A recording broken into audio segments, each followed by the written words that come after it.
Something that recently caught my attention was seeing Eventus Gazelskas posting footage of himself participating in Hyrox style training. Now, Eventus has been the dominant heavyweight competitor in Europe for several years now. He won the heavyweight division at the 2022 Shinkyungshin World Championships and recently finished runner-up in the heavyweight division at the European Championships, which I believe is the first time in quite a while that he has lost in Europe. He's also one of my favourite fighters to watch. Hyrox is a popular fitness sport involving repeated middle distance running combined with muscular endurance tasks such as rowing, wall balls, burpee broad jumps, sled pushes, farmer's carries and walking lunges. As a physiotherapist, strength and conditioning coach, and someone who's spent a lot of time looking into sports performance, I understand that there are many different ways to structure a conditioning program for karate. There is no one-size-fits-all approach, and different athletes will respond differently to different interventions. That being said, I do think there needs to be a reasonable degree of specificity to the sport, and in my opinion, Hyrox is probably not the optimal supplement for karate performance.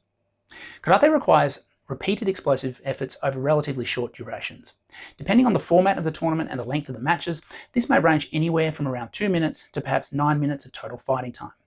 A Hyrox event, on the other hand, may last close to 2 hours and is generally performed at a relatively steady intensity throughout.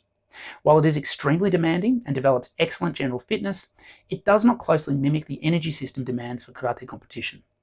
This type of training may absolutely have a place as base conditioning or a way of adding variety during the off-season, especially when an athlete does not have major competitions approaching. However, for high-level fighters preparing specifically for karate competition, I think that supplementary conditioning should work primarily to optimize physiological characteristics most relevant to the sport itself.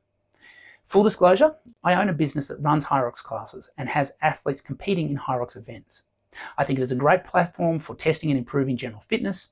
I also have no idea what Eventus' overall strength and conditioning program looks like, or how this style of training fits into his broader preparation.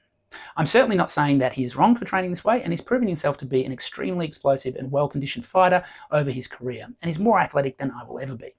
However, if a young karate athlete saw this and concluded that Hyrox training is the key to becoming the next Eventus Gazelskas, I'd probably caution against this mindset and instead recommend a more tailored strength and conditioning approach based around the specific demands of karate.